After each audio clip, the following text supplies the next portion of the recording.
Alright guys, what we got going on here is I got a new hose reel put here for the water hose. Still have these set up the same, and what I had to do is move all of them down probably about 3 inches, 2.5 inches. That way I could still get my hand into here, get this one. This one, it looks like it may hit, but it won't. I got plenty of room to reel this one, and this one right here, it rolls just fine without any issue. So the issue I had with this is I honestly thought it was going to be just fine. Not that it wasn't fine, it was just more than I expected. First off, I had to move them all down. You know, you can tell where they were. They were here, and I moved it down, and the same way here, moved it down, and then that's new there. But I got this new, it's the Everflo hose, 5/8 with 3/4 fittings. This fitting here with the hose reel was a male, so I needed a female. I had one that I have used before and thought that that would have worked, and I kept fighting this and fighting it and fighting it. Couldn't get it to tighten up. I tried some thread tape on it, couldn't get it to tighten up. So I finally just took my knife, cut this end off, and bought like a replacement. If you was fixing a hose, it tightened up just fine. Perfect. So that is, you know, the hose going over to there. So this is my supply line. It's 100 foot of 5/8. From here, same thing. I took the female barbed 3/4 here, and it's barbed here. It's a 3/4 male. Tighten this up. I went ahead and used the 3/4 line that I used when I plumbed my tank up when I gravity fed it. And just to keep from having to, I wanted it, you know, like a quick shot would have been from here to here. But when I pick up my bleach, I always have to keep my bleach right here. So what I did is I ran that 3/4 hose underneath the shelf there, ran it to there, and then into the pressure washer. It's the same thing. It is a 3/4 male thread going in with a 3/4 barb. Put stainless steel clamps on it, adjustable clamps, and got that working just fine.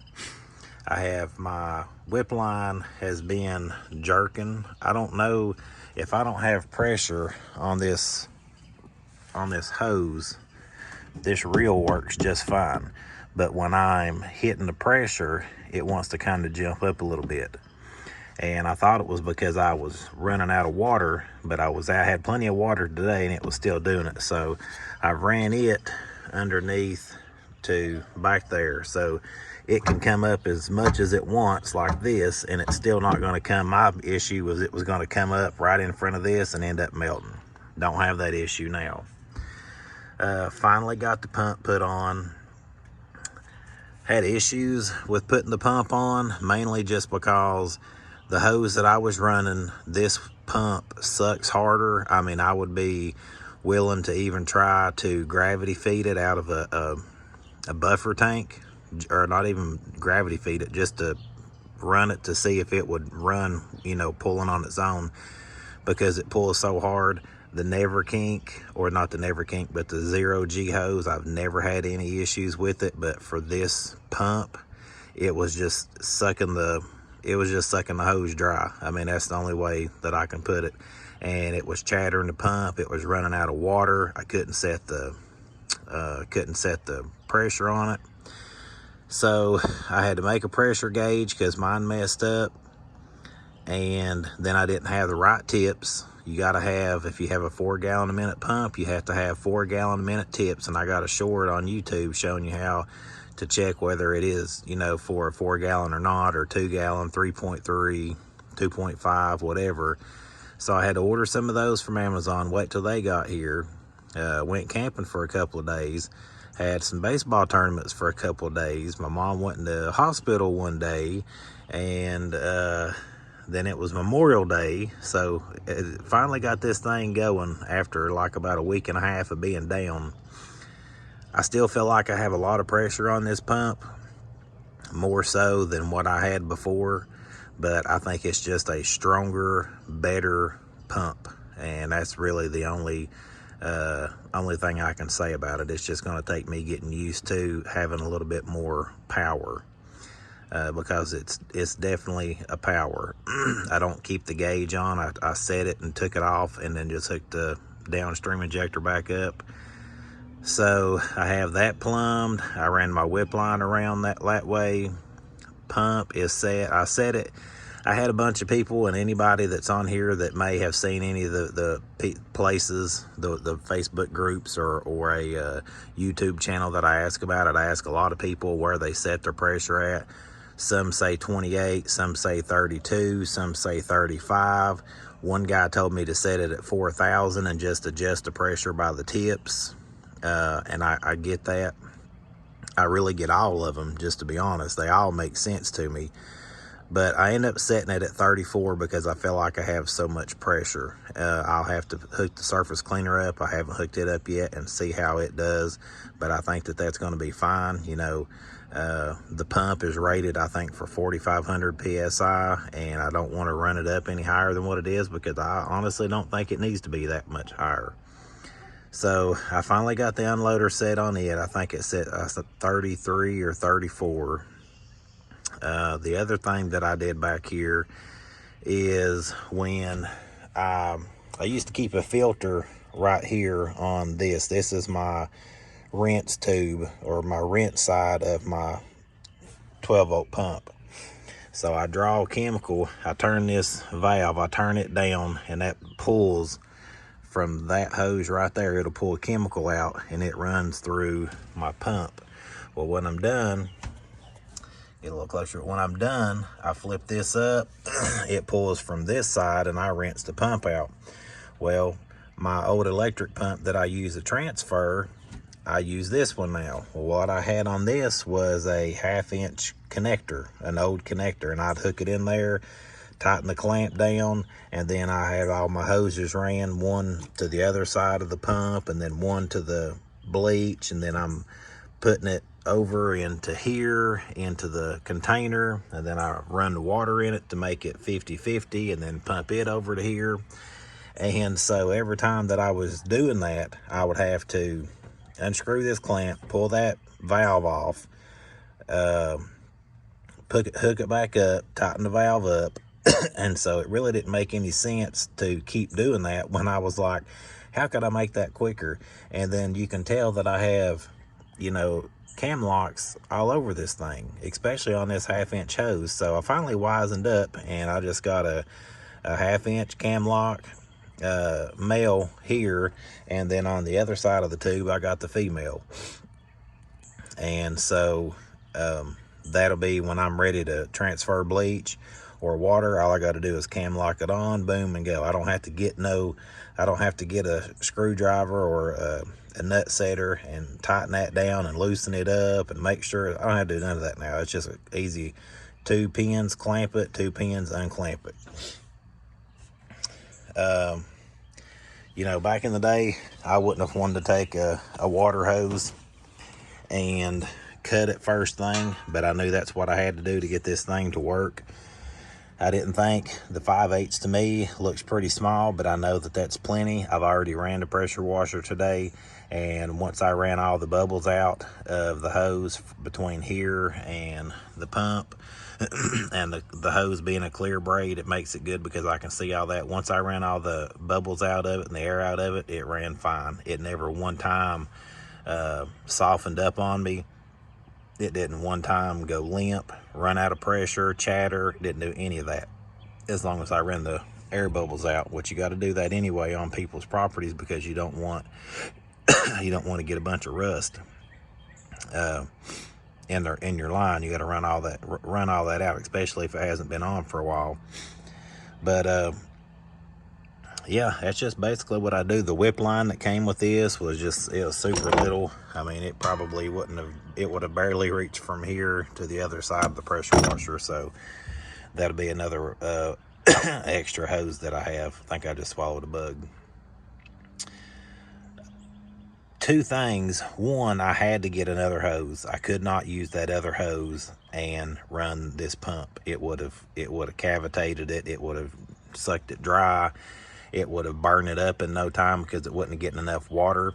And you can even see in the videos when I'm running it, the hose just gets more and more limp and limp. The other thing is I had been asking questions to guys on YouTube, and I talked to a couple guys, one in Florida and one up in a town above me, you know, getting ideas. And I've been asking everybody about Flexzilla. Everybody uses Flexzilla. Well, the thing for me is I love clear polybraided hose because, you know, it's braided, so it's going to last. This has been sitting out in the weather for a long time. This section here is just about had it. But if I had this hard plumbed, I could just pull out what I need and hook it up and go. I don't have to pull all 200 foot of hose this off. And I don't think a lot of people even realize that. That's why I wanted this one hard plumbed. I can pull off what I need and then I'm done. I don't have to pull off all 200 foot to do what I want to do. If you have electric hose reels, pulling off way too much may not bother you that much. I just want to pull off what I need. Well, same thing with my water hose. When I started out, 50 foot was good. And then I ran into a couple of jobs where I needed like 60 foot. So I went and bought like a 25 foot section. Then my 75 footer went out. So then I bought 100 foot. And I realized that having the 100 foot, I had way too much hose. And sometimes I may just go from like here, you know, to just a, you know, little section over here to hook up. Sometimes I really got to stretch it out. Well, I wanted to find a water hose that I could just pull off what I need, just like my Polybraid. And I even thought about using Polybraid. It would have been expensive. It would have been twice as much as this hose here, and I would have still had to done the same thing with it but it may have lasted longer. We'll see how this one does. You know, this is the end of May 2023, and we'll see how long this one lasts sitting out in the sun, getting used. But I would say most time I'll still have half a reel on this. Most jobs that I come to, I don't use but maybe 50 foot of hose or need 50 foot, and I bought a 100 foot section here, 5/8. So I had been looking at getting a new hose reel anyway. I had been looking at getting a new hose because I wanted one that I could just pull off what I need. The Never Kink or the 0G, I love them. For a household water hose, they're perfect because they just they just go down and you can just pick them up and go. I've did a lot of videos on them, talked about them. I still love them, but for what I'm doing and for that new pump, I just couldn't do that. So I guess with my pump blowing, it kind of pushed me to get another hose reel. And I've seen a bunch of these on guys' rigs, and I always say, hey, how's that hose holding, or how's that reel holding up? And some guys run their soft wash stuff through this. I don't think I'd do that, but you never know. If you rinsed it, it may end up, you know, lasting, you know, some amount of time. But I've been looking at getting one of these for a while, and I didn't plan on getting another hose. But then once I realized that I'd probably end up having to go with something like this, I can put that on there. I'll still get the flow that I need, and then I'll just be able to take off and do what I got to do. So, but anyway, new hose reel, got all them adjusted down, got it plumbed up to the pressure washer, and yeah, had to take a brand new hose and cut it to make it work, but you know, that's just part of it sometimes. But anyway, guys, that is my time for the day, and just want to show you what we got going on here, what I've been working on. I've been down for about a week and a half, which we were vacating, had other arrangements. I was able to go out and wash a big roof while I was waiting on parts for this, and I had to reschedule a few jobs, and everybody was really understanding. You know, if you have a good relationship with customers and you say, hey, I blew a pump and I'm waiting for one to get here, they'll say, okay, you know, let me know when it gets here. If they're like, you know, well, dang, why don't you have a backup, and start questioning, maybe you really don't want them as a customer. So, but But anyway, that's my time for today, guys. I'll go out washing tomorrow. Probably won't shoot any footage. I don't know. And let you know how this new pump and everything goes. So we'll catch you next time.